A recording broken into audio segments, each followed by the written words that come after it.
Boa noite, sejam todas e todos muito bem-vindos a mais uma aula do componente curricular Práticas Educativas em Espaços Não Escolares, que é desenvolvida na sua versão número 2, ou seja, o segundo ciclo, né, de desenvolvimento do componente, na licenciatura de Espanhol, neste semestre 2021.2, está sob a responsabilidade da professora Andresa Tavares.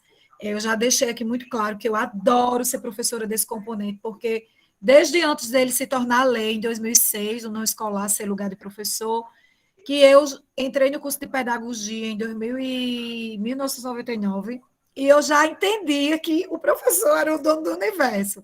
Então, eu já entrei no curso achando que era daquele jeito. Eu vim descobrir depois que era, e era tanto que precisou que uma lei, que as diretrizes curriculares chegassem, lá em 2006, legitimasse isso, né, como o professor também para além, transbordando escola e chegando nas instituições educativas.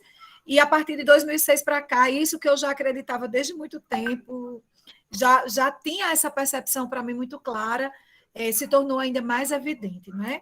E aí, hoje, nós estamos aqui em uma sala de aula temática, recebemos a professora doutora, pesquisadora, profissional do ambiente escolar e também do ambiente não escolar, a professora Kise Araceli, que vai vir conversar com a gente sobre um lugar de fala muito especial, que é um ambiente de educação não escolar, que se refere ao relacionamento, né, do governo estadual do Rio Grande do Norte com as pessoas do campo, com as ciências da terra e com essa turma aí, não é, que empreende nesse setor, sejam pequenos produtores, sejam grandes produtores, e vamos entender por que que também existe professor, não é, para articular e para fomentar as ações que acontecem aí nesse lugar tão importante, porque lugar que se preocupa com a vida do campo, minha gente, é lugar muito importante, afeta muito a vida de todas as pessoas, porque a vida começa no campo, né?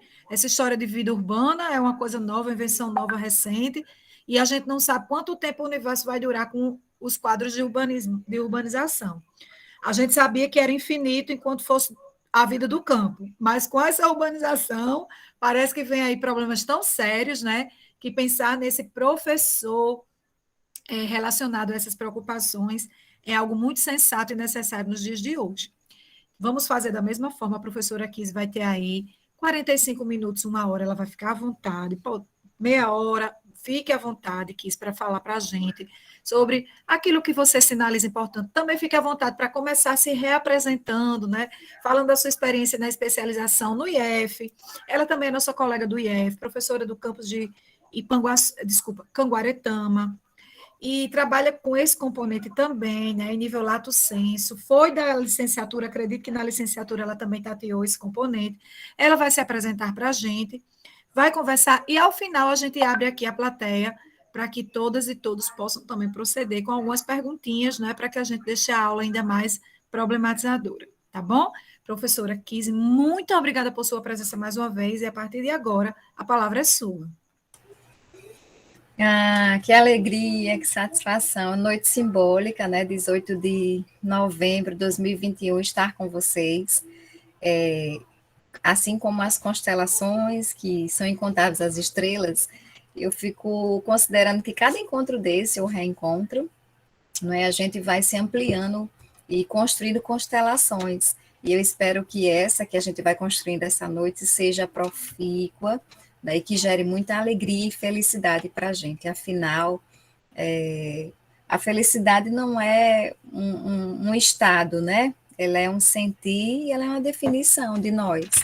Nós somos criados, né, para ser felizes, para sermos felizes. E mais uma vez, né, quero agradecer à professora Andresa pela oportunidade que ela me dá de, com muita gentileza, né, com muito carinho, abrir esse canto, né, que é a docência dela na turma, né, de licenciatura em espanhol, com alguns alunos de outros cursos, não é assim que eu entendi, física, não é? Matemática, Matemática, espanhol, tem algum outro curso, meu espanhol, povo? espanhol, matemática e física. Eita, olha aí como a gente sempre está aprendendo, né? Circulando nessas constelações Geografia, eu acho que diversas. não. A quarta licenciatura do Senado seria geografia, mas eu acho que não, não deve Sim, ter, não, ninguém da geo. Entendo. Então, fico muito feliz. São vários rostos e nomes, e aí eu fico muito feliz, porque pessoas tão belas, não é? Pelas fotos, pelos nomes, e eu fico imaginando que histórias vocês têm, que caminhos que vocês percorreram para chegar até aqui essa noite, né? 20h34, na noite de 18 de novembro, junto comigo, com a professora Andresa, para parar, para a gente se sentir, não é? E aí, gratidão pela presença de vocês, pelo convite da professora Andresa, mais uma vez, e também tenho muito orgulho desse meu lugar de fala, né, falar sobre o meu cotidiano na instituição da Emater. Como a professora Andresa falou, sou pedagoga, iniciamos juntas o curso de pedagogia, eu numa turma, a professora Andresa Nuta, 99.1, né, era um período bem de FHC, a Universidade Sucateada, mas enfim, né, tivemos uma formação bem consistente, não é, com uma base muito forte, e isso vem se constituindo como dos elementos, né, que a gente vai traçando esses caminhos novos, cada uma com uma atuação, se achando nesse campo tão vasto que é a educação, que é a pedagogia. Então, né, fiz a graduação já muito envolvida com base de pesquisa, era porta com a pesquisa, a base de pesquisa da professora Andresa, ela numa linha e eu noutra, mas vivenciando intensamente o que é uma universidade, o ensino superior. E os nossos caminhos de vez em quando se cruzam, sempre, quando eu ingressei na pedagogia, eu já tinha um magistério, então já estava atuando em sala de aula, então foi uma reafirmação do meu desejo, do que eu queria para mim, como projeto de vida, não só profissional, mas pessoal também, e fui me conduzindo pelos caminhos. E aqui eu falo que eu não sei quais foram as motivações que levaram vocês a estarem nas licenciaturas, mas aquela escolha que a gente faz lá num primeiro momento, ela vai se intensificando, e os caminhos que vão se abrindo, as oportunidades que a gente vai aproveitando também, tem alguns caminhos que a gente tem que abrir, né? Outros eles são abertos para nós e a gente tem que ir aproveitando.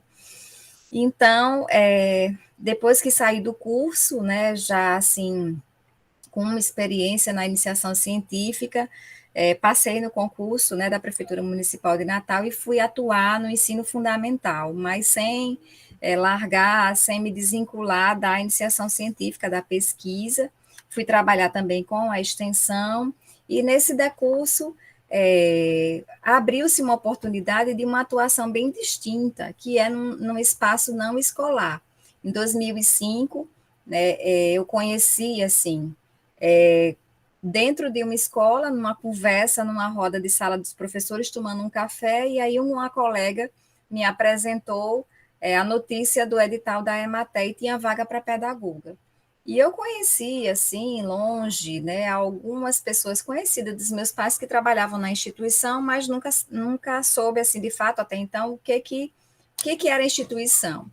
E aí ingressei na instituição em 2006, fiz o concurso, fui aprovada, e aí fui me redescobrir, né, enquanto profissional, enquanto gente também.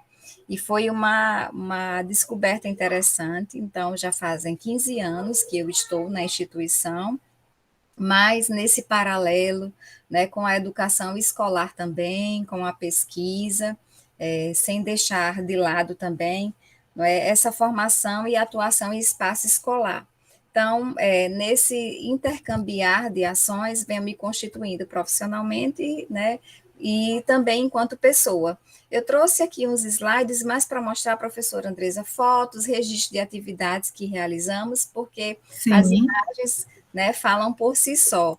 Trouxe esses slides, mas só como um guia orientador, depois eu posso partilhar, né, com vocês da turma, mas só para não ficar nas minhas palavras, uma síntese assim das ações que realizo na instituição. Então, eu vou colocar aqui, mas para esse convite de hoje, a partir da temática, estão visualizando? Né? Esse foi o card que a professora Andresa fez com muita competência, muito capricho, né? Convidado que vem para cá tem direito. Se o Fantástico bota a música para quem faz 3 gols, aqui deu sim, a gente dá o direito do card. Olha só, tá vendo? Então, a atuação de professores em contexto das ciências da Terra. Então, é um desafio, e aí eu vou tentar conversar com você, estabelecer um diálogo a partir desse guia que é o tema.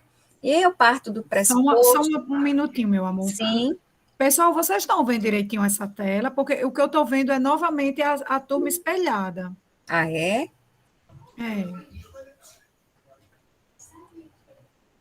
Aqui tem ignorar a apresentação, parar a apresentação, e aí eu Sim, coloco mais uma vez. certo.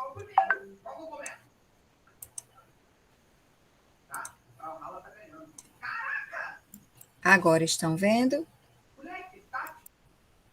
Agora sim, meu amor, perfeito. Pode seguir. Pronto, ok. Então, partindo do pressuposto, né, que Paulo Freire, lá na Pedagogia da Indignação, ele diz que mulheres e homens nos tornamos mais do que puros aparatos a serem treinados ou adestrados. Nós tornamos seres da opção, da decisão, da intervenção no mundo, seres da responsabilidade. Então, durante o seu discurso e seus pensamentos, justamente nessa obra, Paulo Freire vai falando sobre os caminhos, né, que a gente vai trilhando. E quando eu estava preparando esse material para vocês, me recordei dessa passagem, né, e trouxe esse trecho aqui para a gente pensar que intervenção a gente anda fazendo no mundo a partir da nossa formação, da nossa própria história, aquilo que a gente vem traçando como meta, como projeto de vida, e aquilo que estamos sendo, não é, nessa etapa da vida. Então, mais que homens e mulheres, nós nos tornamos seres da opção, né? E é uma opção estar aqui à noite conversando com vocês. Estar numa licenciatura, cursar uma licenciatura, né, é uma opção, uma decisão, e que ela seja feita, não é, com responsabilidade e com muita ciência, né, com muita clareza da escolha que a gente fez e da intenção, né, que nos motiva a essa escolha. Também parto do seguinte pressuposto, que a licenciatura é compreendida, né, é uma compreensão que tenho, é um campo epistemológico, e daí os vários componentes curriculares, né, alguns do eixo mais epistemológico, digamos, mais científicos, né, componentes curriculares do eixo didático-pedagógico, mais metodológico, enfim. Né, é um campo de conhecimento, de produção, constituição do conhecimento, cuja natureza é a teoria e prática da formação humana. Então, independente de ser licenciado em pedagogia, em física, matemática, espanhol, né, uma licenciatura é esse campo científico de produção do saber, né, cuja natureza entrelaça a teoria e a prática na formação humana. Estou colocando esses dois pressupostos para a gente pensar como eles dois me guiam na minha prática enquanto extensionista rural, não é, que assim somos denominados. E aí eu fui visitar, né, o PPC do curso de licenciatura em espanhol, tentando recuperar alguns elementos que dialogam com a minha prática enquanto pedagoga, não é, que atua num campo de extensão rural e assistência técnica, mas precisamente na Emater, no Rio Grande do Norte. E eu achei, né, lá no objetivo do curso, que é formar professores licenciados em língua espanhola para educação básica, com visão ampla do papel de educador. E aí eu me achei aqui, enquanto extensionista, nesse trecho, capaz de trabalhar em equipe multidisciplinar, interdisciplinar, e utilizar os conhecimentos linguísticos para a compreensão do mundo que o cerca e para a resolução de problemas do seu cotidiano de vida e do mundo do trabalho.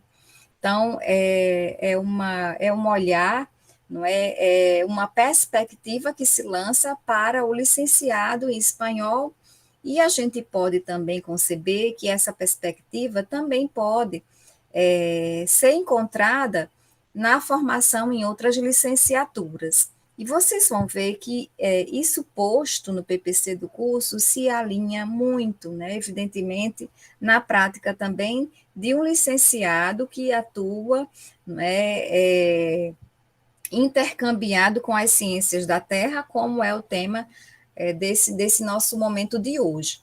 Há que se considerar também, né, e uma atuação específica também do licenciado em espanhol, em física, né, em matemática, é atuar no Fundamental 2, no ensino Fundamental 2 e também no ensino médio.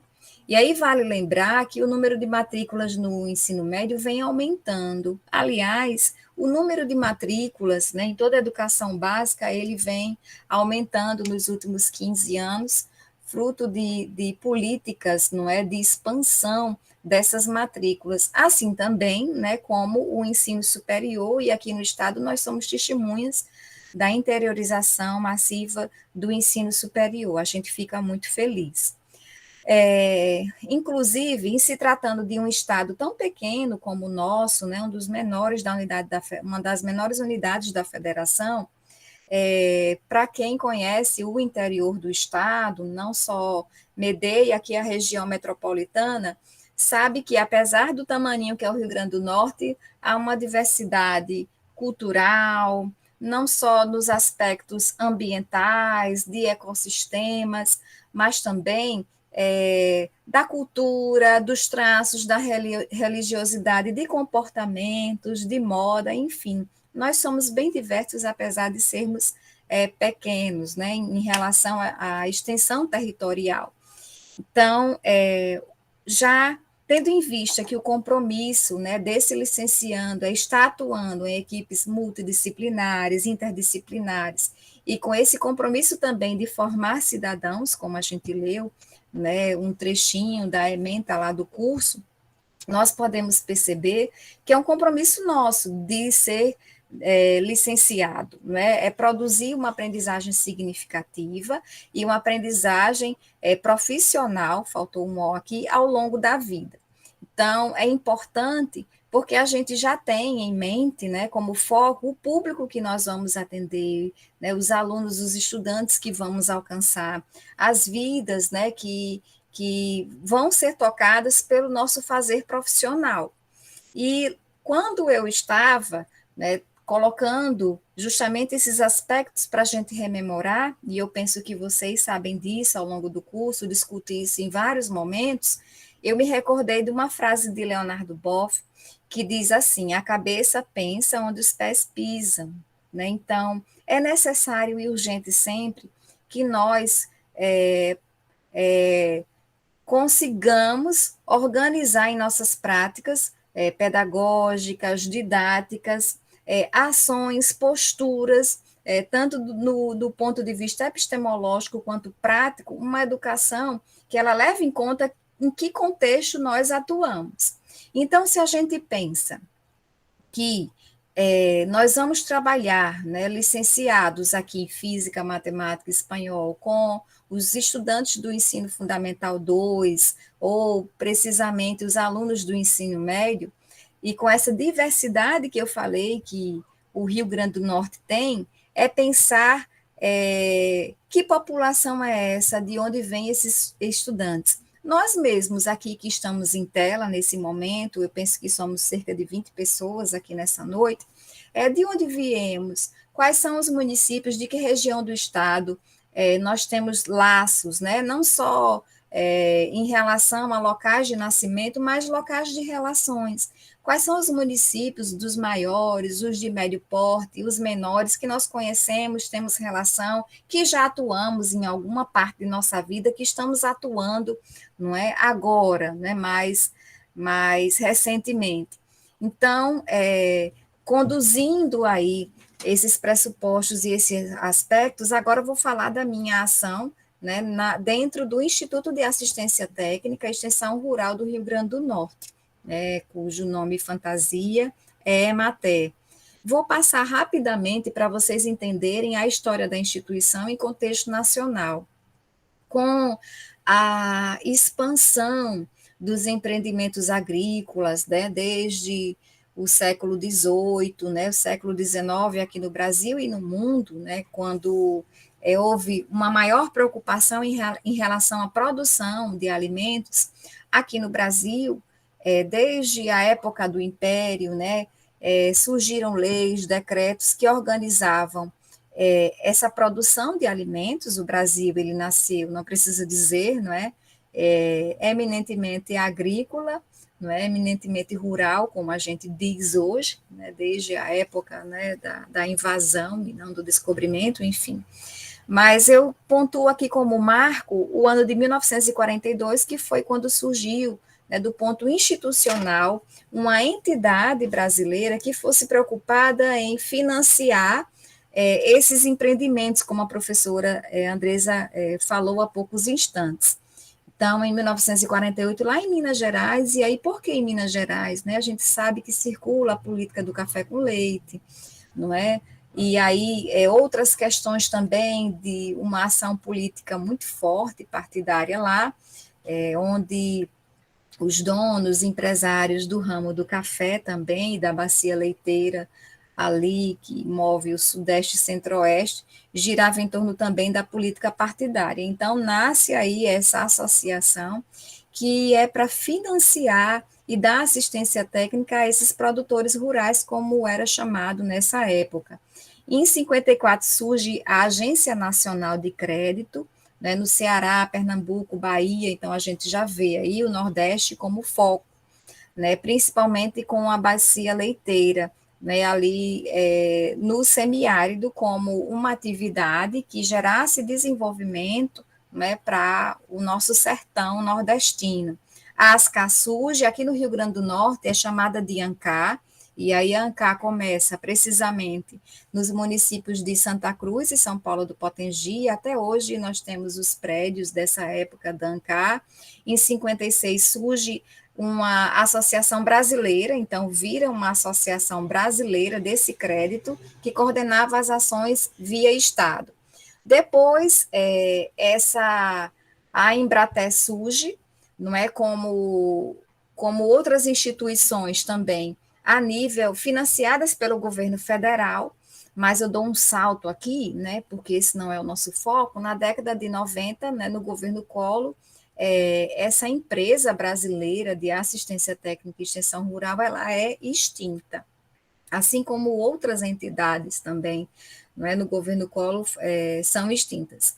Então, em 94, em contrapartida, surge um departamento de assistência técnica e extensão rural, aí ainda, né, no governo FHC, no Ministério da Agricultura, do Abastecimento e Reforma Agrária. E aí a gente já vê um peso aí dos movimentos sociais do campo, né, a Liga Campesina, a igreja também, fortalecendo o movimento dos camponeses no Brasil e principalmente no Nordeste, começam a pautar o governo federal para colocar a pasta, né, e suas reivindicações em maior evidência.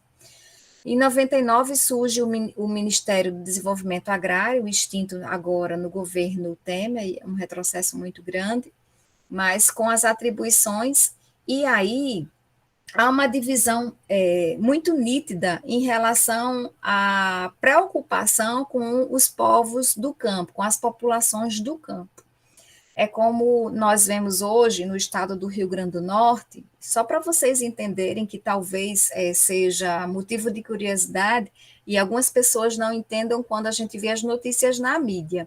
Hoje nós temos aqui a nível de estado 2 secretarias de estado que estão atuando fortemente no campo.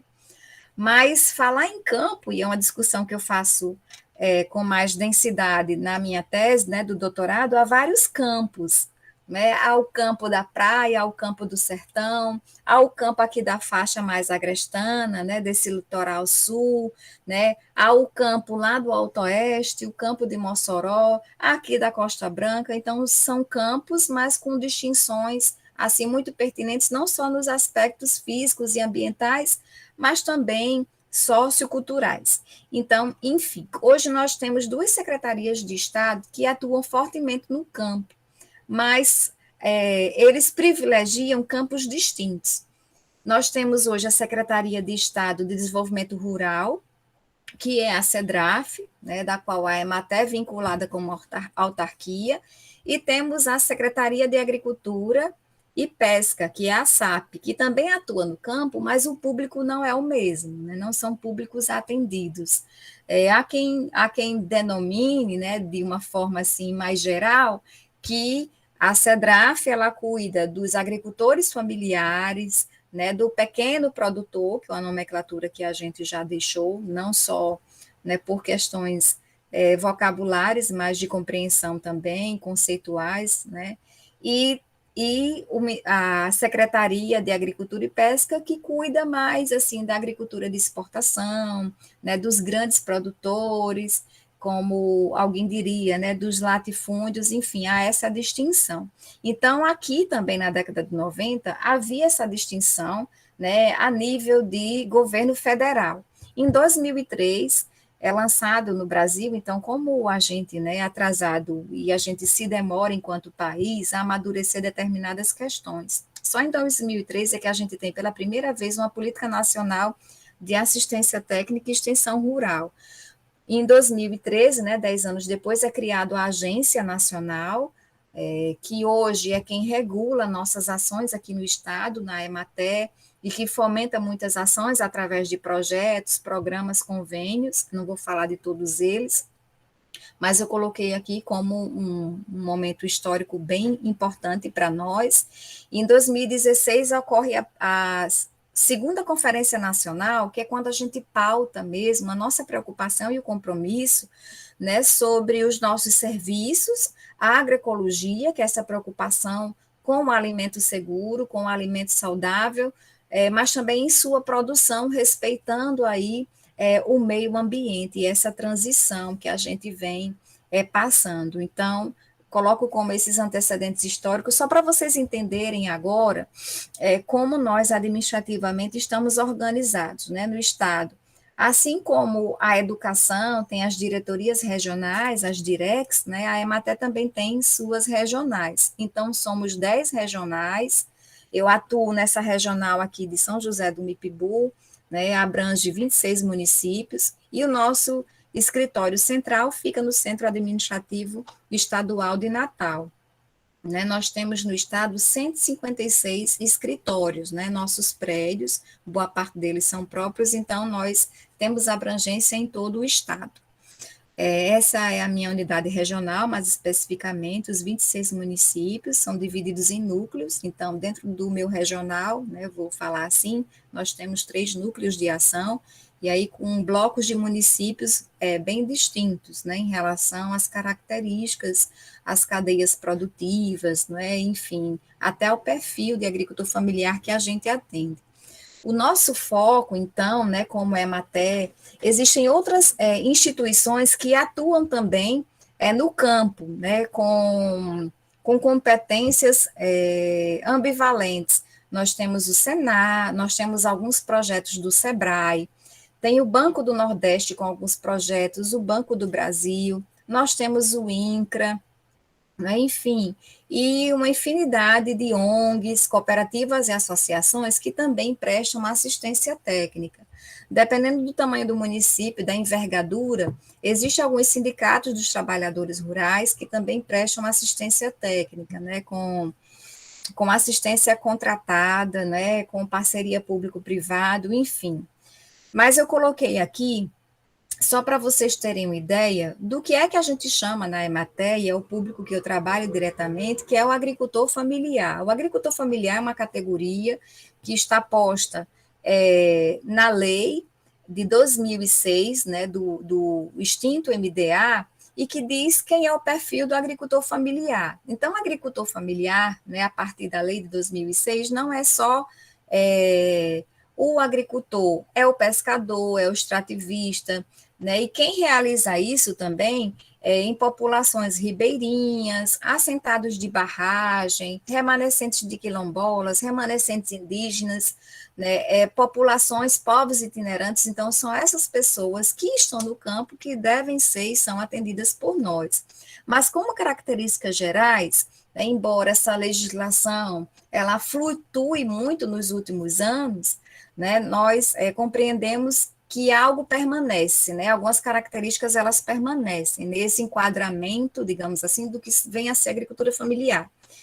é quando a gestão da propriedade aí depende do tamanho dessa propriedade, geralmente é uma propriedade muito pequena, né, compartilhada pela família. Então, ali você vê, né, os avós, né, o pai, os filhos trabalhando ali.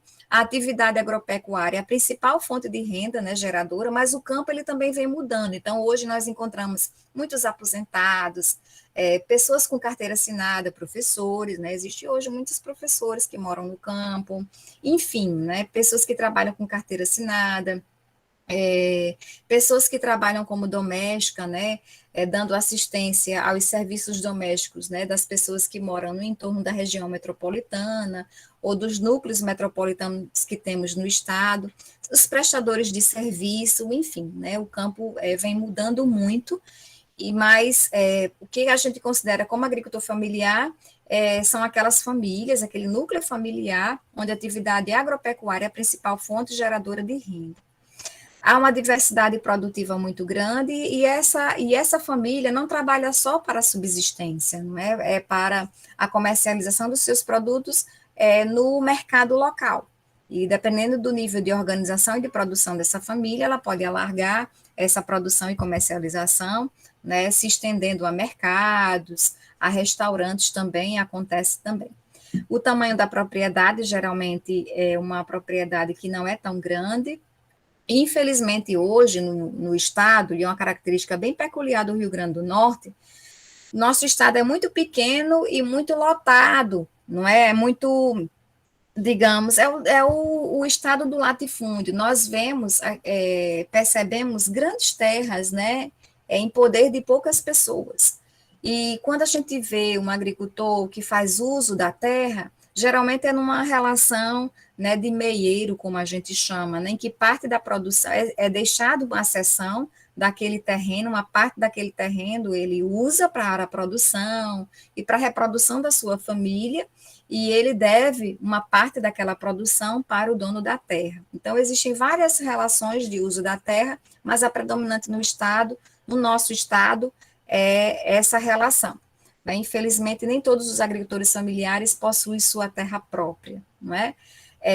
Há um limite de renda, então, há também, né, diante das políticas públicas, principalmente de fortalecimento da agricultura familiar, principalmente surgidas no governo, né, a partir de 2004, muitas pessoas que têm terrenos, têm terras, né, nas áreas rurais, elas começaram a querer ser beneficiadas por essas políticas, não é? E aí a gente vê os donos de terra, pessoas que nem precisam, né, não têm a renda comprovada da atividade rural, mas têm usado, não é, também desse subterfúgio para se passar por agricultor familiar.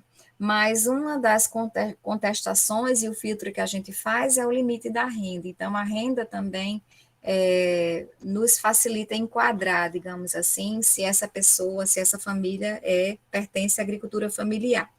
O local de trabalho é o mesmo local da moradia, isso nem sempre, né, se realiza, mas em boa parte dos casos acontece. Por que precisamos da agricultura familiar?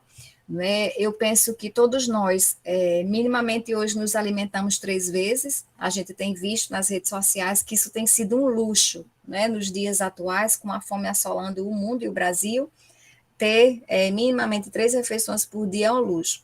Mas eu garanto que uma dessas 3 refeições, né, que minimamente já ingerimos hoje, tem produtos que vêm da agricultura familiar. Porque é a agricultura familiar, principalmente no estado do Rio Grande do Norte, que põe a comida na nossa mesa. Não é a agricultura exportadora que existe lá no Vale do Açu, nem em Baraúna, né, nem em Mossoró, né, que gera produtos aqui, né, a cassinicultura muito forte no nosso estado, não é ela que produz o alimento que vai para a nossa mesa. É o alimento produzido que vai para fora, não é? Então, o alimento da nossa mesa, né, as feiras locais, as feiras de bairro, ela vem da agricultura familiar. Então, há uma demanda muito grande, a gente vê que com a conscientização de uma alimentação mais saudável e de qualidade, os consumidores, nós também, né, temos nos preocupado com essa produção de ser de qualidade. A gente não aceita mais produtos, alimentos, né, que venham com transgênicos, com uso inadequado, né, de inseticidas, de herbicidas, né, que prejudicam a nossa saúde. Hoje, a primeira pergunta que qualquer médico, não é, faz para nós é: como está a sua alimentação? Como está o seu sono? Então, é um dos indicadores de qualidade de vida. Então, a preocupação da produção com qualidade também tem sido o nosso foco nos últimos 10 anos. No campo também há uma produção de alimentos, mas é onde também está localizado a nossa pobreza, não é? Então, há uma insegurança alimentar no campo e na cidade, mas também no campo há que se reconhecer que onde reside boa parte, né, de nossa pobreza, né, potiguar. As famílias rurais, no advento agora, principalmente da pandemia, têm estado em situação de fragilidade econômica e social, né, e uma das questões que a gente precisa avançar, né, na eficiência e na sustentabilidade das atividades produtivas. Porque foi pensado, né, e aí muito ranço que a gente abriga ainda, daquelas primeiras entidades que foram criadas no Brasil, né, que eu falei há pouco bem rapidamente, é que o agricultor familiar não precisa de tecnologia, ele precisa sim, né, e aí é uma crítica que a gente faz, e nosso papel enquanto instituição, e aí é nosso viés educativo, é estar educando, não é, trabalhando com a formação dessas pessoas para que elas consigam perceber que a demanda da produção de alimentos saudáveis também exige uma tecnologia mais avançada em relação à produção desses alimentos. Então, um lema que a gente traz, e é uma bandeira também dos movimentos sociais do campo, é que se o campo não planta, a cidade não janta. E aí a gente vai além, a cidade não toma café, não almoça, não janta, não lancha, né, não se diverte, se o campo não planta. Eu trouxe alguns dados, não vou me deter neles, mas é só para a gente ter uma ideia, que 77% dos empreendimentos no Brasil, no campo, 77% pertence à agricultura familiar, tá certo? Um outro dado bem latente aqui no Rio Grande do Norte é que 2,7 milhões de hectares, né, é o tamanho da área que ocupamos em relação à agricultura familiar. Então, como vocês veem, o Rio Grande do Norte, ele é mais rural do que a gente imagina, né? Então, é grande a nossa produção. A nossa maior produção, né, refere-se à cana-de-açúcar, mas é uma produção exclusivamente exportadora. Inclusive, a gente critica muito, né, o modo de produção, porque as condições dos trabalhadores ainda são insalubres. E aí a gente tem isso como um desafio de humanizar mais essa indústria, né, da cana-de-açúcar aqui no estado e também no Brasil. Nós temos como indicador de lavouras permanentes, que são aqueles campos, né, que a gente passeia e vê as plantações, geralmente são monoculturas, uma cultura só. A cultura da cana, a cultura do abacaxi, a cultura do melão, não é? A gente vê. E tem as lavouras temporárias, que são culturas, né, que são de vazantes, quando a gente está em período, não é, de chuva, né, um período mais frio, são aquelas margens do rio que são plantadas justamente por culturas mais curtas, de ciclos mais curtos, né? A agricultura familiar ocupa hoje, né, uma força de trabalho de 214 mil pessoas, é o número de pessoas que são ocupadas por atividades agropecuárias, então, para vocês perceberem a força desse campo norte rio-grandense. Aqui estão algumas das políticas que nós trabalhamos, eu não vou me deter, né, porque o foco aqui, justamente esse viés da licenciatura, mas uma carteira de identidade, né, que nós chamamos assim, denominamos assim carinhosamente, né, para acessar todas as políticas destinadas à agricultura familiar, é a declaração de aptidão ao PRONAF. O PRONAF é um programa nacional que ainda subsiste, às duras penas, já está na UTI, né, digamos assim, mas é um programa nacional de fortalecimento da agricultura familiar. Então, para ter acesso, né, direito a ser contemplado por todas as políticas desse programa guarda-chuva, é preciso que essas famílias, que eu acabei de dizer, representar e traçar as características, elas precisam desse documento. Esse documento aqui no estado, a Emater é uma das emissoras, né, os agricultores, eles chegam até nossos técnicos, até a nós, e a gente faz visita, diagnóstico, e aí se a gente percebe que ele se enquadra naquelas características que dizemos aqui, né, de acordo com a legislação, a gente emite essa declaração de aptidão ao PRONAF. E aí é um universo de políticas públicas, né, eles passam a ter acesso. Existe a Feira da Agricultura Familiar, o Programa Nacional de Alimentação Escolar, a gente sabe que por lei, né, o PENAE tem que gastar por município 30% é o mínimo, né, de produtos da agricultura familiar. Tem o crédito rural, que é o que fomenta essas atividades, e um programa no estado que é muito importante é o Programa de Aquisição de Alimentos. Eu não sei se vocês já viram falar, é o PAA, existem 5 modalidades, a Emater executa 2 delas, que é o compra direta local da agricultura familiar. A Emater compra produtos, né, desses agricultores e distribui esses produtos para as entidades da rede socioassistencial, hospital, CRAS, ONGs, escolas também, como complementação da alimentação escolar. Então, é uma maneira de garantir, né, para esses agricultores que sua produção vai ser comprada, né, por uma compra institucional, mas tem uma garantia de comercialização. Além disso, nós, da Emater, tanto da área técnica, né, que a gente chama, né, quanto da área social, nós atuamos em ações educativas.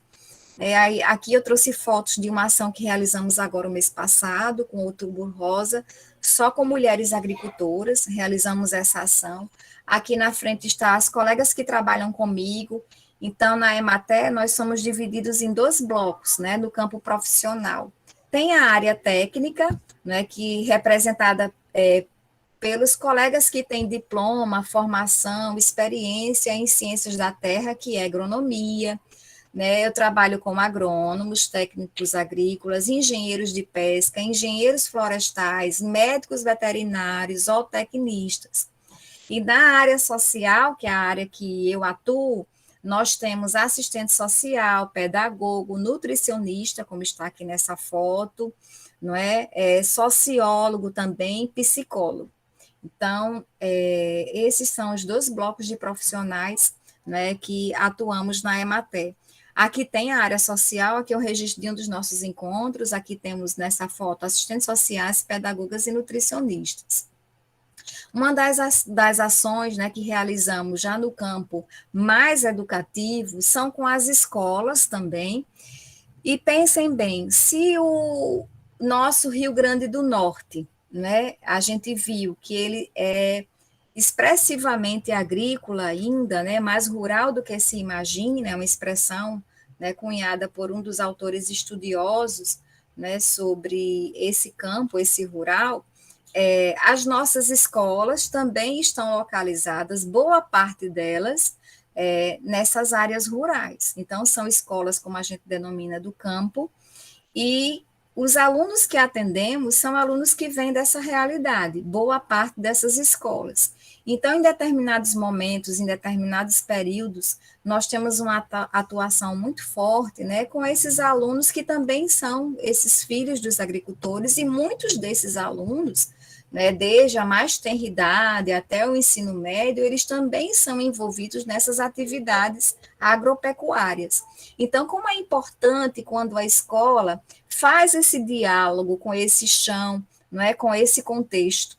Imaginem, nós estamos numa aula, não é, de espanhol ou de física e da matemática, e a gente não considera o dia a dia desse aluno, essa realidade.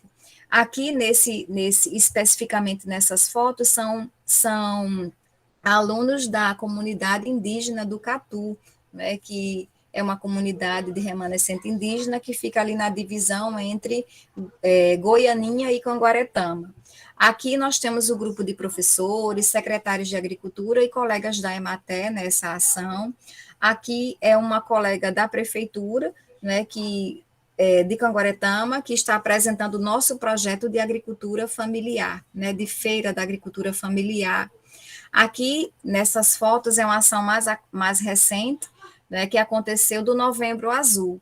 Né? Nós, da Emater, junto com alguns estagiários do curso de pedagogia, fizemos uma ação de conscientização na Feira da Agricultura Familiar para os homens, não é? Alusiva ao Novembro Azul. Então, saímos distribuindo brindes, panfletos, né? Levamos alguns profissionais da área da saúde, não é, tratando aí sobre essas orientações, né, de combate ao câncer de próstata e também, né, do bem viver, de como viver, né, com saúde, com práticas mais saudáveis. Aqui nós temos um profissional da fisioterapia ferindo pressão, né, dos nossos agricultores que estavam ali expondo os seus produtos e vendendo também. Nós realizamos numa abordagem, né, quando começamos a trabalhar, né, numa comunidade, um dos primeiros passos que fazemos é a construção do diagnóstico rural participativo. Tal como diz lá na ementa, né, do curso lá de licenciatura espanhol, nós trabalhamos muito, como vocês já estão podendo ver, em equipe multidisciplinar, interdisciplinar. Então, quis, enquanto pedagoga, nunca sai sozinha, sem um agrônomo, sem um técnico agrícola, porque nós temos essa compreensão de que esse universo do campo, ele precisa dessas várias visões. Então, em todas as nossas abordagens, visitas, há algumas ações que são longitudinais, outras que elas são mais pontuais devido à periodicidade e duração das políticas públicas em cada fase, mas, sobretudo, nós trabalhamos com esses princípios, né, de escutar quais são os desejos, desafios, vontades, né, e que caminhos aquela comunidade ou aquele grupo específico daquele momento quer trabalhar. Aqui, especificamente, é uma etapa, né, a etapa inicial do diagnóstico que fizemos na comunidade do Catu. Não é? Nós temos aqui um engenheiro agrônomo falando, a engenheira de pesca lá no canto, a assistente social sentada, eu fotografando, nós estávamos iniciando o nosso diagnóstico. Então, para isso, nós usamos várias metodologias, não é? E ferramentas, como a gente chama, recursos, estratégias metodológicas, que façam com que essas pessoas elas percebam que aquele momento, né, é para elas, né, se reconhecerem como sujeitos de suas próprias histórias, ativos, e que a partir, né, da fala, da voz, da vez que eles têm, né, que está ali em profusão naquele momento, eles possam se colocar, né, como agentes, né, transformadores daquela realidade onde eles estão.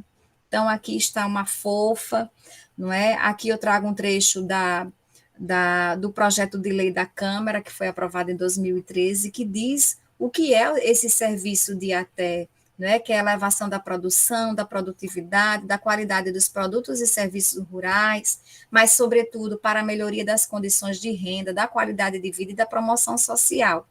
Nós, do social, também gostamos de trabalhar com grupos de jovens, com as manifestações culturais, e aqui eu coloco para vocês algumas ações que nós temos desenvolvido, né, ao longo de todos esses anos, lá na unidade regional de São José do Mipibu. Eu já atuei, assim que entrei na matéria, fui lotada lá no Seridó, né, trabalhei em 14 municípios, conheci outra realidade, e depois de 3 anos consegui ser transferida aqui para o litoral. Então, nós trabalhamos muito com mobilização e organização social, né, nesse campo, nesses vários campos. Nós vemos que em algumas regiões o movimento social, os movimentos sociais, sindicais, eles são mais fortes, em outras áreas não, mas nós privilegiamos, estimulamos, incentivamos a organização social, né, dessas pessoas, porque a gente compreende que elas unidas, ou em associação, ou em grupo formal, ou em cooperativas, elas se tornam mais fortes. Nós privilegiamos, e aí um papel, não é, muito específico de nós licenciandos, né, das especificidades que nós temos em relação à formação, é esse trato didático, pedagógico com as pessoas, né, com esse ser que também é humano e que está em processo de humanização como nós, com esse diálogo, né, tão bem ensinado por Paulo Freire, que ainda estamos por aprender e compreender cada vez mais. Então, usar essas metodologias que chamamos de participativas, valorizar, reconhecer, estimular tanto os saberes já existentes quanto a produção de novos saberes. Essa visão holística que a gente tem, eu me lembro que eu estava apresentando um trabalho, né, para uma banca, numa especialização, e aí uma professora da banca que já me conhecia do curso da pedagogia disse: Kise, você está quase uma agrônoma, mas não há como incorporar, não é, e aprender saberes, né, por tanto tempo convivendo com outros profissionais de outras áreas. Então, o estímulo à participação ativa dessas pessoas, as formas associativas. Ultimamente, nós temos sido muito desafiados em relação à sucessão, não é, da agricultura familiar. Quem é que vai ficar nesse campo, né, com os jovens, por desvalorização, por um ensino, uma educação que às vezes descontextualiza, não é, esse campo, né, inferioriza, né, no relato que eu trago muito forte na dissertação do mestrado, uma professora que estava numa turma de alfabetização atuando numa escola do campo, e aí eu perguntei a ela por que ela só passava para os alunos atividades, né, xerocadas, como a gente diz, né, com cópias, fotocópias de livros, que nada tinha a ver com aquela realidade. E eu passei, né, para efeito da pesquisa, um semestre inteiro acompanhando, não é, as aulas daquela professora, numa turma de primeiro ano. E ao final dessa etapa de observação participante, eu realizei a entrevista e eu perguntei isso, né? Professora, por que a opção metodológica, né, em utilizar essas atividades, né, de livros que não condizem com a realidade, né, desses alunos? E ela disse, para esses alunos, eles precisam minimamente, né, ler e escrever o próprio nome, porque não tem para quê, eles não querem sair daqui. Então, é uma frase bem, né, assim, emblemática, né, do que muitos de nós pensam, nós que atuamos no campo, ou que só vemos o campo pela TV ou pelo que os outros dizem, né, a percepção que a gente tem, né, muito urbanizada do que seja esse campo, não compreendendo que as pessoas podem também optar por ficar, mas não por falta de opção, né, não por falta de condições, mas porque elas reconhecem aquele lugar como o espaço, como o território da afetividade e de um lugar que também tem o seu mérito. Aqui eu trouxe outras fotos de visita no campo que eu fiz mais recente, é uma família de agricultores que a gente já vem acompanhando há 10 anos, eu não tenho fotos de como eles começaram, eu procurei nos meus registros, não encontrei, né, mas já faz 11 anos que acompanhamos essa família especificamente, e eles ampliaram, assim, eles conseguiram se alfabetizar, né, ao longo dessa nossa contribuição, né, na família deles, eles aumentaram a produção, melhoraram a qualidade de vida, né, não só a Emater, e depois outros agentes, financiadores, né, outras instituições também, mas é só para vocês terem um gostinho, né, da felicidade que eu tenho em trabalhar com esse público e ver de perto, né, tão de perto o desenvolvimento deles e a melhoria da qualidade de vida. Eles não querem ser ricos, eles querem ser felizes, assim como nós. E aí eu trouxe aqui para vocês, não é, o tempo, né, não me permite expressar a minha alegria nesses 15 anos, né, de prática extensionista, mas eu espero que vocês tenham percebido, né, como é importante a atuação de um licenciando que estuda muito filosofia da educação, né, psicologia, né, que estuda aspectos socioantropológicos, como essa formação, ela também dá esteio para realizarmos essas práticas, né, numa instituição como essa, que valoriza essas pessoas tão invisíveis, né, para muitos. Professora Andresa, eu ultrapassei muito, não foi o horário muito, muitíssimo. De jeito nenhum, eu estava aqui assim, inspirada, babando, degustando cada ideia que você trocou com nossa sala, com o nosso grupo, inclusive, maior coincidência, ontem eu trabalhei numa mesa redonda para a retomada das aulas do programa de pós-graduação em licenciatura de Geografia, da UNEAL, da Universidade do Estado de Sim. Alagoas. E o tema da mesa foi exatamente o diálogo sobre muitas expressões que a professora Kise usou aqui de uma maneira tão acertada, quando ela se refere, né, à palavra lugar, que a gente às vezes vai incorporando essas expressões, e a gente menos espera e está dizendo, aqui é o espaço, aqui é o lugar, aqui é não sei o quê, e faz toda a diferença, viu, minha gente? Olha a educação geográfica que é necessária na nossa veia, para que a gente seja professor com potencial transformador muito maior, para a gente ter consciência do que está por trás das designações que a gente fala.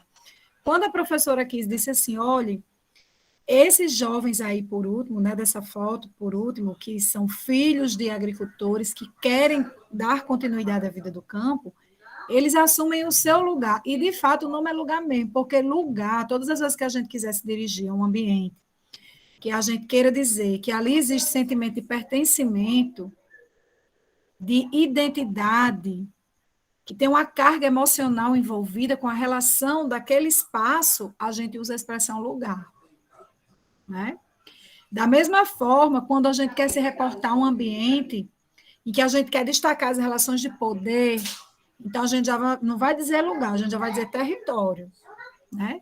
Então, o campo é lugar, quando a gente fala do afeto, do amor das pessoas pela terra, mas o campo também é território, quando a gente quer olhar o campo, para o campo, como se o campo, e no campo, nas questões do campo, existissem relações de poder. Olha o movimento social organizado, né, que brota, que nos dá aula de cidadania e de dignidade, né, pela luta dos seus direitos. Quando a gente quer se dirigir a um ambiente dilatando, destacando a condição da cultura, né, das características agrupadas, então a gente vai usar a expressão região, né? Então, a região Nordeste, quer dizer, um espaço demarcado, né, uma demarcação de terra, uma demarcação política, onde ali repousa e existem o quê? Agrupamentos de características culturais. Então, esse nome região, né, festa regional, tá na cara que ali está cheirando dimensão cultural. Quando a gente está falando de um ambiente onde a gente quer destacar a questão da paisagem, aí a gente vai falar ou melhor, da transformação do seu design, das suas características, a gente já vai falar de paisagem, né? Então, por exemplo, quando a gente bate foto, a gente vai atrás a gente caça paisagem, sabendo que aquele espaço que a gente vai reproduzir, ele não está fadado a ser para a eternidade daquele jeito, ele é possível de transformação. E aqui, por exemplo, no Nordeste, as paisagens é uma compreensão muito legal, porque com a seca, a gente tem duas estações, né? Seca e inverno. Então, ora a gente vê, quer destacar o chão seco, rachado, né? A escassez de água, às vezes até carcaças de animais. Então, a gente está ali com o objetivo de olhar para aquele ambiente com a observação como paisagem, né? Sabendo que quando está no inverno, vai ser aquela exalação de vida, né? De passarinhos cantando, aquela coisa toda. E, por fim, o conceito de espaço. Quando a gente quer se dirigir a um ambiente enxergando a totalidade de variáveis que incidem sobre ele. Então, as emoções, né, o sentimento de pertencimento, as relações de poder, a questão dos agrupamentos culturais e também o reconhecimento das transformações. Quando a gente enxerga tudo isso junto, misturado, baldeado, né?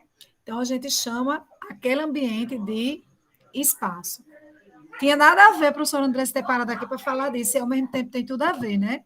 Porque professor é alguém que é muito visionado nos ambientes de fala dele, né? Até porque a gente vive numa sociedade, como o Kise falou, ora, o professor do campo discrimina o estudante do campo, porque ele muitas vezes ele já foi, aquilo é uma carga social, cultural, é uma carga da formação dele também, né? Uma lacuna, vir com aquele preconceito. Mas isso tem muito da influência da própria sociedade, né? De colocar lá realmente aquela criança do campo, aquele homem do campo, como alguém que sabe menos, que é portador de menos talento, de menos valor, alguém que está lá na pobreza e no subdesenvolvimento. Quando a relação é exatamente o contrário, né? Exatamente o contrário.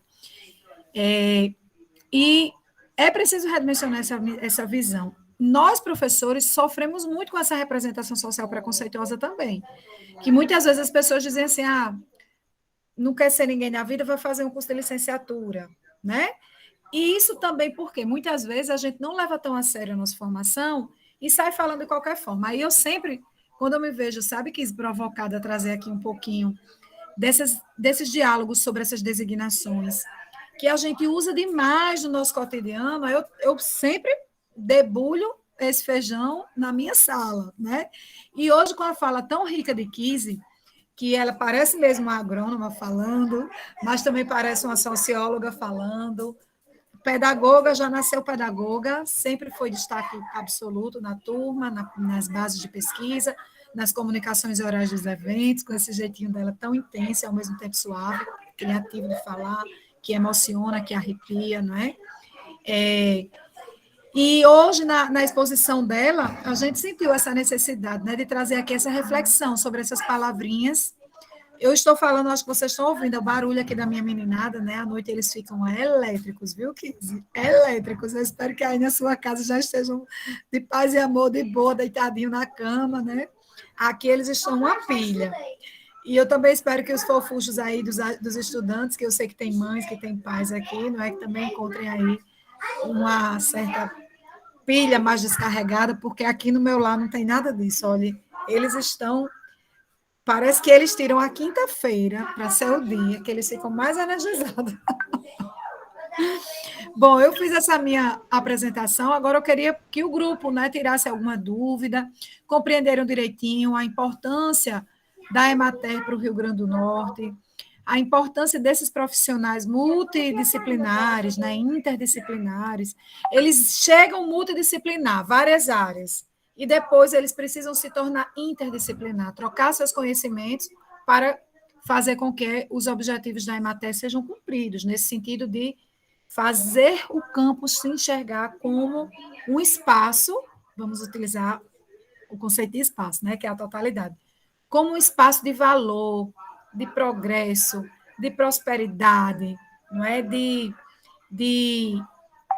interdisciplinar. Por falar nisso, viu, Cris, eu estou vivendo uma experiência muito deliciosa, que é cobrir a Festa do Boi, a Festa do Boi que tem tudo a ver, né, com isso que a gente está falando aqui, nesse ano, como primeiro grande evento de circulação pública depois do tempo pandêmico. Claro que está cheio de rigor lá. Para entrar, tem que levar cartão de vacina, demonstrar que não tem nenhuma dose atrasada, ou que já foi completamente vacinado. E também apresentar, levar máscara, não é? Levar álcool em gel, toda uma burocracia. Mas o fato é que a gente já consegue ver, sabe? As pessoas indo ver o gado, indo ver a agricultura também, indo ver os caprinos, os bovinos, aquele cheiro de curral, né? A gente botando volta para ir fazer as coberturas, e aquela conversa gostosa. Eu me sinto lá, não é jornalista, mas uma palavra que você usou muito fortemente, que eu amo, uma extensionista, né? Alguém como está ali para ir como um aluno que está querendo aprender muito com aquele grupo de trabalhadores da terra, e que o que pode levar para eles são os instrumentos tecnológicos para cooptar suas falas e botar para a tribuna, para as tribunas e o mundo, e fazer a difusão mais ampliada possível daquelas vozes, sabe?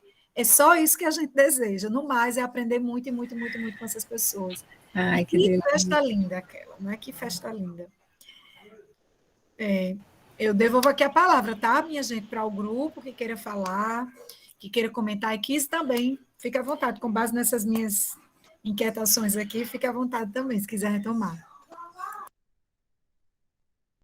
O grupo está tímido hoje, eu acho que é o cansaço, o sono, não sei. Não é porque estão assim, se deliciando com sua voz, Andresa. Das nossas vozes. Hoje é o segundo dia de aula, né? Eu ainda não tenho muito conhecimento da turma, se é uma turma mais tagarela, menos tagarela, mas o que eu sei dessa turma, apesar de ser a segunda aula desse componente, mas eles vêm comigo do primeiro.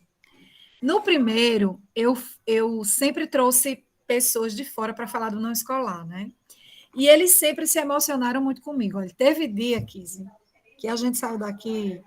Meninas e meninos, me confirmem isso aqui para eu não assumir isso sozinha. Tinha hora que eu precisava ficar com a minha câmera desligada, Kizzy, porque eu não parava de chorar. Hoje eu me emocionei por muitas vezes aqui com sua exposição também, né? Trazendo o homem do campo e tal.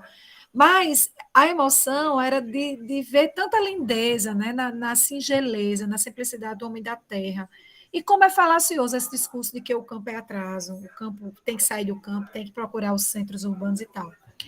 Mas lá na outra versão, porque você deveria ter vindo, na verdade, na outra versão, lá no 1, que era quando a gente trouxe as autoridades, né, de diferentes ambientes não escolares, sendo que nesse período remoto, antes, no presencial, o que a gente fazia em 4 meses, a gente está tendo que fazer agora, em 4 meses de aula, com 2 encontros na semana, a gente está tendo que fazer em 10 encontros limpo e seco de 1 hora.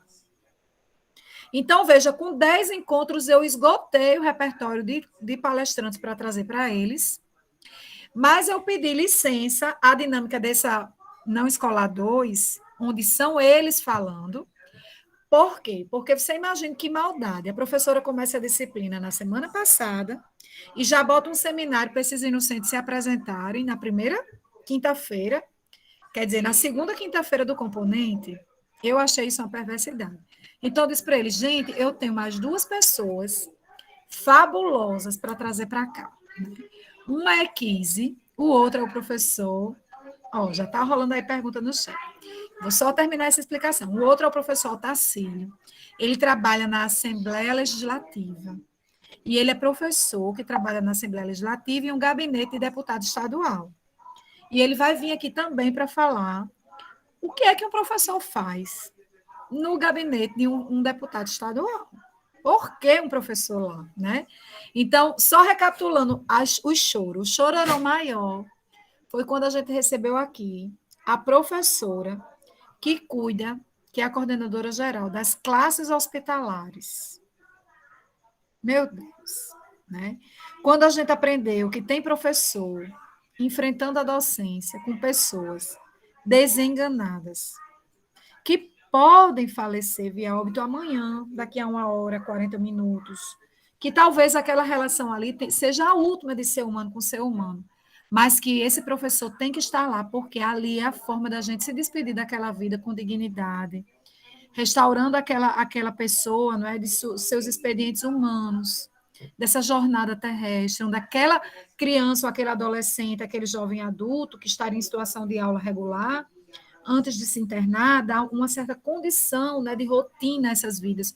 E ela falando como faz, como deixa de fazer. E a gente aqui assim, sabe, chorando, né, limpando a lágrima e buscando fortalecer o espírito, porque a gente não sabe se no dia de amanhã um de nós não vai estar nessa missão, né? Então, eu achei assim fantástico quando os cursos de licenciatura eles abriram as portas para que, de fato, os estudantes estudassem sobre o não escolar, né? O trabalho de dissertação de Kise, ela falou aí que ela já se direcionou para a educação do campo.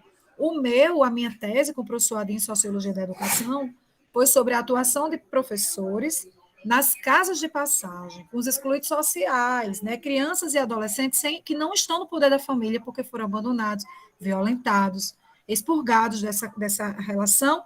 Então, eles ficam na acolhida do Estado e são educadores sociais, professores, quem passa o dia nas casas de passagem desenvolvendo esse humano. E como é fazer um concurso para ser professor e trabalhar nesse espaço se a gente estudou a licenciatura toda e nunca ouviu nem falar que isso existia? Né? E agora a gente está aqui para dizer para as pessoas que ser professor é assumir esse universo desafiante, de múltiplas possibilidades. E a gente tem mais é que ser curioso e querer saber o máximo possível desses múltiplos espaços onde a gente pode estar ali fincando a nossa bandeira mesmo, né? E fincando com entrega, com seriedade, não é como quem não teve preconceito ao longo da graduação, que levou a sério as disciplinas de fundamento. Que eu digo muito a ele, sabe, Kise?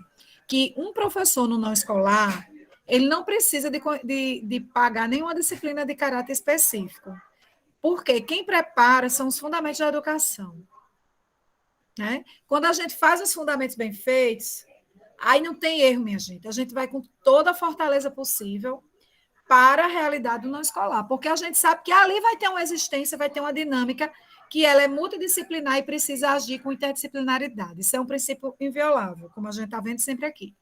E segundo, que esses conhecimentos sociológicos, antropológicos, pedagógicos, filosóficos, o que mais? Históricos, que a gente reúne aqui nas disciplinas de fundamento, eles são os insumos cognitivos e substratos para a gente chegar mais forte lá, nesse não escolar que precisa de nós, professores, né?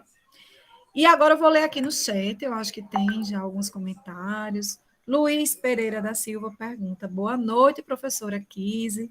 Existe formação específica para professores para atuar no ensino fundamental com filhos de trabalhadores no meio rural? Muito boa pergunta. Já pode responder? Enfim, como Luiz, como eu disse, eu tenho esse viés, né, de atuar também em espaço escolar e não escolar. E agora é preciso nominar, né, que a partir do governo Lula, nós tivemos uma política de fortalecimento da educação do campo, né, e esse campo fortalecido não se deu só no aspecto da assistência técnica, mas também no campo educacional. Em 2013, pela primeira vez no Brasil, foram publicadas as diretrizes operacionais da educação básica do campo. É um resultado de uma militância muito forte, né, que iniciada desde os anos 70, 80, né, pelos movimentos, principalmente da reforma agrária, do MST. Então, né, através de muitas ações a nível de Brasil, nós conseguimos pautar e, na época, o MEC publicou essas diretrizes. Então, essas diretrizes regulam, né, o que temos assim de mais atual em relação à formação desse professor. Nós tivemos um grande programa, não é, que é o Pronera, que produziu uma infinita gama de cursos voltados a professores, específico para atuarem nas escolas do campo, né? Tanto na educação básica quanto no nível superior.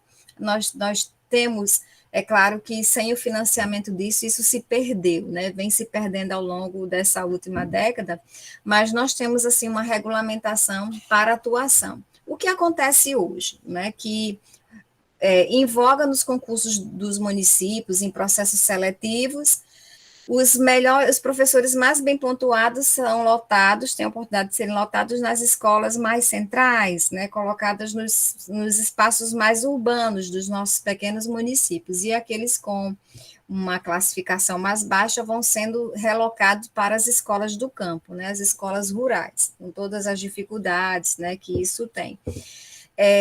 Falando sobre especificamente formação de professores, nós concebemos que é essencial, né, a licenciatura, como vocês depois vão ver, ela não dá conta de toda uma gama de realidade, não é, Andressa, que a gente vai encontrar por aí, das oportunidades. Como eu disse no início, tem portas que se abrem, tem portas que a gente precisa ir lá e abrir. Mas eu vivenciei duas ações bem pertinentes, profícuas no nosso estado, uma via IFRN, que foi a especialização, Andresa, Saberes da Terra, não é?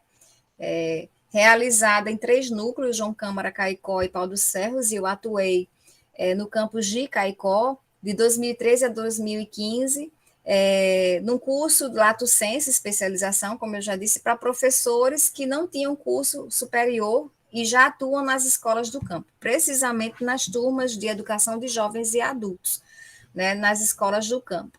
E uma outra experiência foi 3 edições de um programa que se esvaiu, infelizmente nós estamos agora na fase de avaliação, inclusive no final do mês, agora na semana que vem, nós estaremos num seminário expondo os resultados dessa ação, em 11 estados no Brasil, que se chama Ação Escola da Terra, que também foi muito fomentada pelos movimentos sociais do campo, junto com o apoio de muitas universidades, e na extinta SECADI, né, nós tivemos o fomento dessa ação que é chamada Escola da Terra, que aí foi especificamente destinada para os professores que atuam em turmas de multissérie, né? Não tem como não lembrar de Márcio Azevedo, né? Nas escolas multisseriadas, né? Nas turmas multisseriadas, que são aquelas turmas, como vocês já devem saber, que se aglomeram alunos de várias idades, né? Alunos que deveriam estar em determinados anos escolares. Essa é uma realidade ainda muito recorrente nos municípios do nosso estado, e essa formação era uma formação modular, né, com 180 horas, né, de eixos epistemológicos, e depois eles tinham que realizar um projeto, não é, na escola. Então, eu participei dessas duas formações específicas para professores do campo. Mas eu concebo, Luiz, que um professor, né, a partir da oportunidade que tem de atuar na escola dessa, ele deve procurar uma formação específica, né, ou participar de grupos que já tenham experiência, né, para a gente não replicar aí nossos preconceitos, de sabores, como eu mencionei aqui há pouco. É isso. Professora Kise, me diga uma coisa: é possível disponibilizar os slides Claro, para a agora. gente colocar no G Sala de Aula? Porque, inclusive, viu, minha gente, eu estou, já falei no iniciozinho, antes de gravar, quero falar aqui novamente para quem chegou depois, eu já estou fechando o design do nosso G Sala de Aula, para a gente já começar a ir lá colocando as informações, postando tudo direitinho. Espero que até amanhã a gente consiga aí fechar esse ciclo. Vou ler aqui também um comentário que tem no chat, muito carismático, bem no clima da energia boa dessa turma, porque eles foram estudantes muito fiéis à nossa dinâmica da disciplina passada, que foi a de receber os conferencistas. E eu, assim, no online, tem muita gente que questiona o online, que critica o online, né? Porque na pandemia pegou todo mundo de surpresa e as salas eram esvaziadas e ninguém assistia a aula. Eu não posso dizer isso, porque minha sala era bombando, era transbordando. O povo das outras turmas era tudo pedindo para vir assistir, não é? E eu não digo isso por ter sido mérito meu, né? Porque assim, eu apenas planejei e convidei as pessoas. Mas foram os convidados, quem foram as cerejas do bolo, né? Então, assim, foram muitas mãos que esculpiram aquela experiência e que foi um sucesso tão absoluto. E todas as turmas a gente tinha essa beleza, esse retorno positivo, né? Que era aquela sala online cheia de pessoas estudando, se apropriando de temáticas, como hoje também aconteceu aqui. Então, o Emanuel Augusto traz aqui uma gratidão em nome da turma, né? Ele faz assim: nossa, aprendi muito sobre agricultura no nosso estado. Muitos dados eu desconhecia, foi muito rico, parabéns, né? E é isso, eu penso que o comentário de Emanuel Augusto Cruz da Silva nos representa a sala, vai fechar com chave de ouro mais ainda, porque a professora já disse que vai passar para a gente os slides, e vocês vão poder consultar esse material lá no grupo, né? no G Sala de Aula. Só destacando, porque aí depois vocês, quando saírem, eu vou querer ficar na sala só para ter mais uma conversinha rápida com o Kise. E eu já vou. Não, eu vou deixar a gravação, porque eu vou falar agora da avaliação deles. Pode ser, Kise? Pode, eu vou me Então você despedir se então, não é? despeça. Professora Andresa, mais uma vez, muito obrigada pela confiança, carinho, viu? E, enfim, me coloco à disposição, você já sabe, né? O IFRN mora no meu coração, me sinto da casa. E um abraço aos alunos que estiveram aqui nessa noite compartilhando essa ciranda virtual, que eu possa encontrá-los aí nesses caminhos, mas, sobretudo, desejo muito sucesso. Sejam felizes. Boa Vai. noite. Esse encontro vai acontecer, sim, muito em breve, porque quando tiver tudo no presencial, inclusive hoje Natal voltou, tudo no presencial, né? O Voltou prefeito disse, 100%. volta tudo. 100%. E muito em breve a gente vai, sim, receber você lá no abraço, numa ciranda presencial, abraçando você no centro da ciranda, coletivamente. Tá bom. Beijo, gente. Boa Beijo, noite. boa noite. Tchau. Tchau. Mas você pode, se você quiser ficar aqui nessa sala, pode ficar, viu? Que quando terminar a gente já engatilha. Quando eles Tem uma saírem. pessoinha aqui de 7 anos fazendo campanha para ir para campo. Meu amor, então vá, vá. Aí a nossa conversa, aquela outra nossa conversa, então a gente Sim, tem amanhã ou você consegue tem. ter Pode hoje? ser amanhã, pode ser. Pronto, então amanhã de manhã eu te chamo, minha amiga. Tá joia. Um Beijo. beijo. Tchau. Tchau. Meus amores, então vamos lá, ó. Aqui eu tenho para você. Deixa eu projetar, né? Só um instantinho.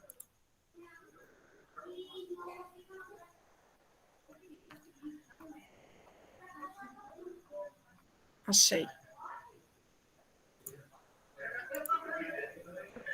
O pessoal que ficou com o grupo 1, tá aí, meu povo? Sim, professora, está. Acho que todo mundo está Pronto. aqui. Belezura. Pois não chegue, não. Mas como é que eu vou dar isso aqui pra você? Pois traga para cá. Venha por aqui, por esse outro caminho. Olha só, meu povo, os temas são fake news, bullying, meio ambiente, cidadania e direitos humanos, feminismo, relação homem e tecnologia, não é isso? Oi, Daniele, pois não. Professora, eu achei que ela ia terminar a gravação para não aparecer suas informações aí. Eu não entendi. Eu achei que a senhora ia terminar a gravação da aula. Sim, eu vou terminar. Deixa só eu confirmar esse dado com vocês para ficar na gravação, para quem assistir, caso não esteja em nenhum grupo saber, tá certo? Então, a minha pergunta é: está confirmado esses grupos? E o grupo 1 já está aí?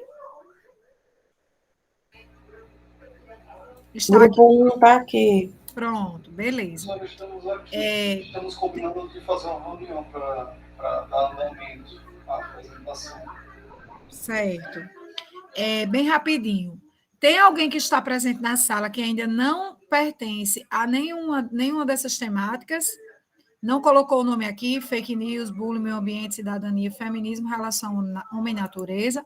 Tem alguém que ainda não colocou ou todos estão ok?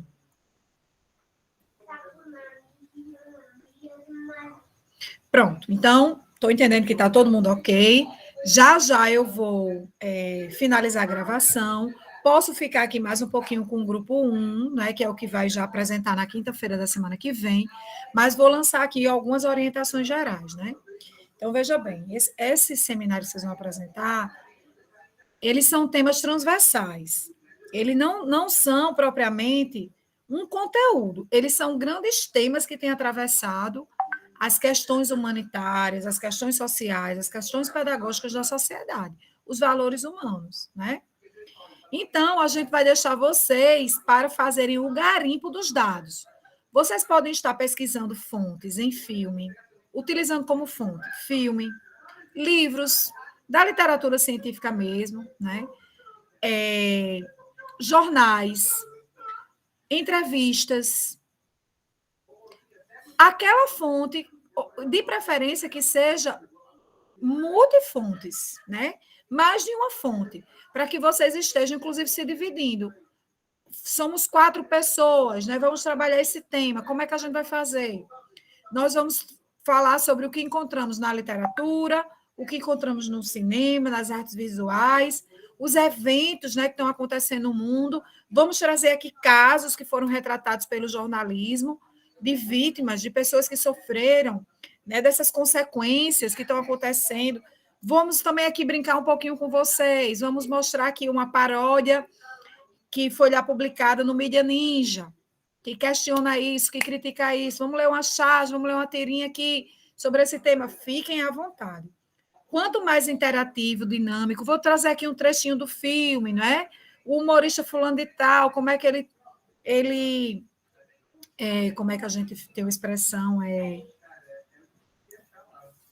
Agora me fugiu essa expressão, mas como é que ele questiona, né? Ele ironiza essa questão que está posta na sociedade hoje a partir de um humor mais crítico, e aí traz esse elemento, e por aí vai. Então, era só esse o registro que eu gostaria de dizer aqui, que a gente vai trabalhar dessa maneira, dessa forma, né, para que vocês deem conta de desenvolver o seminário. Lembrando que a gente também pediu que vocês se inscrevessem na Spotec, estão lembrados? E que participem da Spotec na medida do possível, não é? E que escrevam um relato de que sessão, de que atividade vocês participaram, porque a gente também vai estar acolhendo esse relato lá no murinho das avaliações, como sendo uma das atividades que a gente vai atribuir pontuação para vocês, tá bom? Então, agora eu vou sim encerrar a gravação, e aí vou ouvir vocês, as mãozinhas levantadas, tá bom? As dúvidas todas. Só um momentinho.